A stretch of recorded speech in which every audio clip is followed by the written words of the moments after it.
स्वर्ग स्वर्ग से सुंदर मिथिला धाम मंडन अयाति राजा देगा।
मिथिला में 4 महापुरुष हुए कलिकाल में।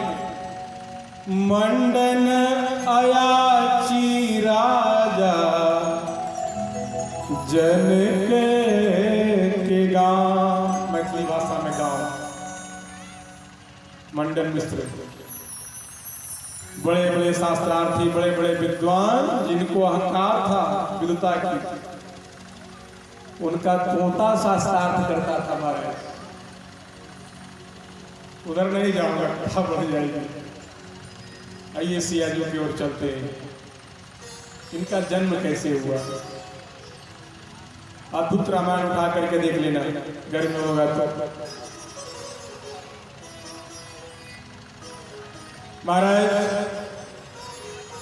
अत्याचारी, पापाचारी, अनाचारी, भ्रष्टाचारी रावण संत महात्माओं से टैक्स के रूप में उनका खून लेता था।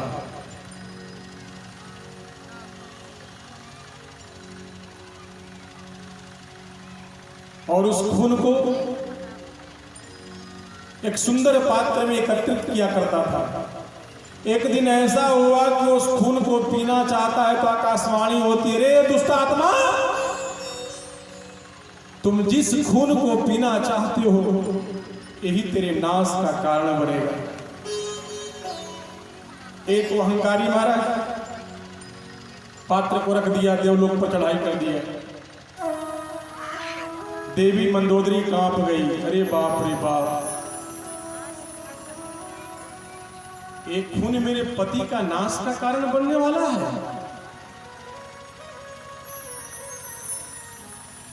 अपने मंत्री को बुलाइए, मालवंत को। कहा मंत्री जी, जितना जल्दी हो इस पात्र को यहां से कहीं सुदूर ले जाकर के जमीन में गाड़ दो।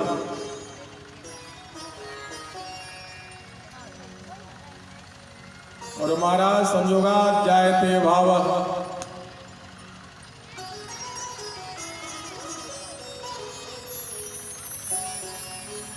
मालवंत जी ने उस खून के पात्र को जाकर के मिथिला में ही गाड़ दिया।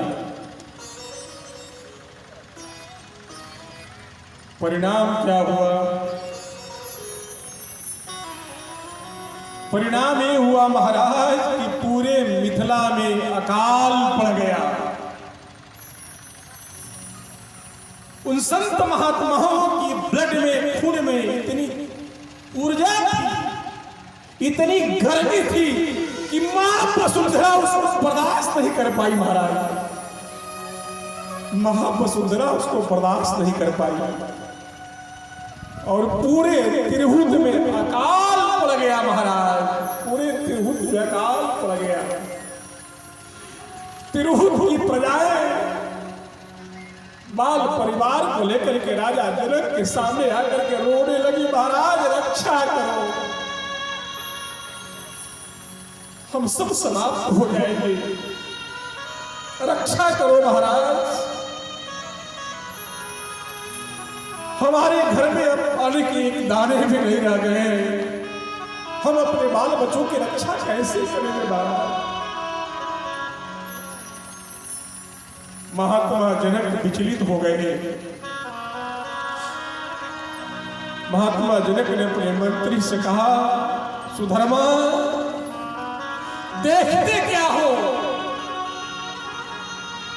राजकोष का मुंह खोल दो।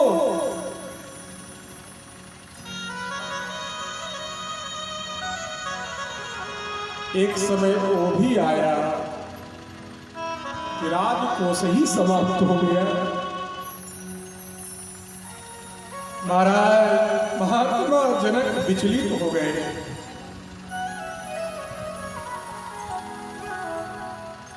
और ऐसे विचलित हुए महाराज, ऐसे विचलित हुए, मन में विचार करने लगे, हमने सुना है राजा के पाप से राज्य में अकाल पड़ता है। राजा अगर पापी हो, राजा अगर दुरात्मा हो तो उसके कर्म का फल पूरे प्रजा को भोगना पड़ता है। लेकिन मैंने तो अपने जीवन में कोई पाप नहीं किया, ये किसका दंड, क्यों ऐसा? महात्मा जनक अपने गुरुदेव भगवान अष्टावक्र के पास ले गए। महाराज शरण उठाओ महाराज, त्राय माम महाराज, अब मेरे पास कोई उपाय नहीं बचा है।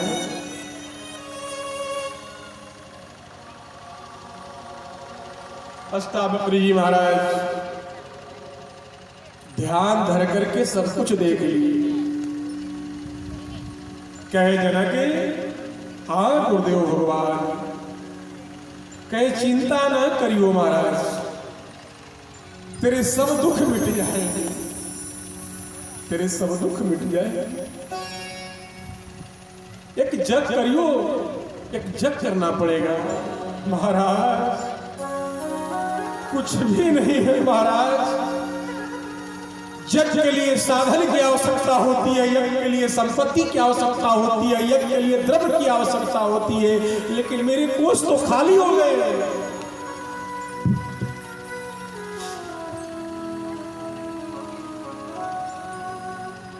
गुरुदेव अष्टावक्र भगवान ने कहा शरीर है ना? हाँ महाराज शरीर है।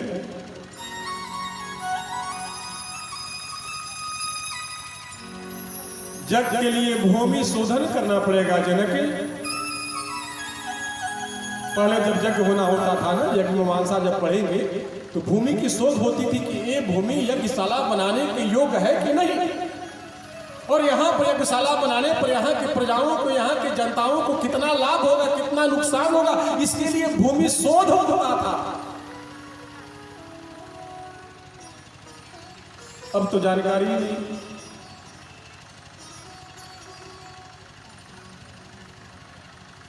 महाराज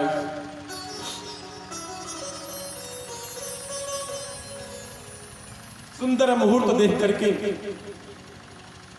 अष्टावक्र जी महाराज ने भूमि शोध का मुहूर्त रखा और चंदन के काष्ठ का हल बनाया गया। शर्त यह था महात्मा जनक के पास में कि आप दोनों पति पत्नी को बैल बन करके इस हल से भूमि जोतना पड़ेगा। क्या शर्त है? कि आप दोनों पति पत्नी को बैल बन करके इस हल को स्वयं चलाना पड़ेगा। वैशाख का महीना सीता जी का जन्म। कौन सा महीना? वैशाख का महीना। थोड़ा विचार करना बहना। चिलचिलाती धूप और जहां अकाल पड़े हो महाराज, मैया मेदनी की कठोर छाती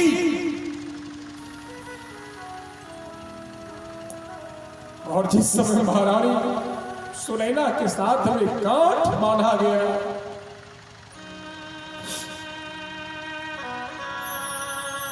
भूमि शोध का कार्य प्रारंभ हुआ महाराज।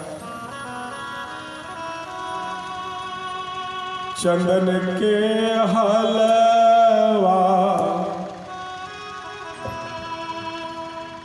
बनाई राजा जनक जी,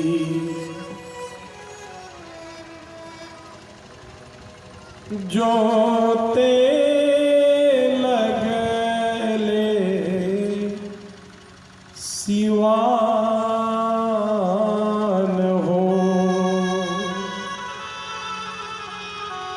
चंदन के हलवा बनाई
सुनैना बेहाल हो। घरे घरे गिरला नैना से लोरवा, मैया सुनैना बेहाल हो। चुपी रहो रानी सुनैना, कचहरी श्री भगवान। चुप रहो रानी सुनैना, कचहरी श्री भगवान हो।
महारानी सुनैना के कंधे में फफोले पड़ गए,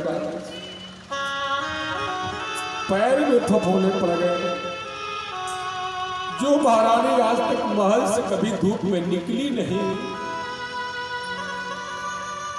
आज वो महारानी जनक जी चुप कराते हैं। महारानी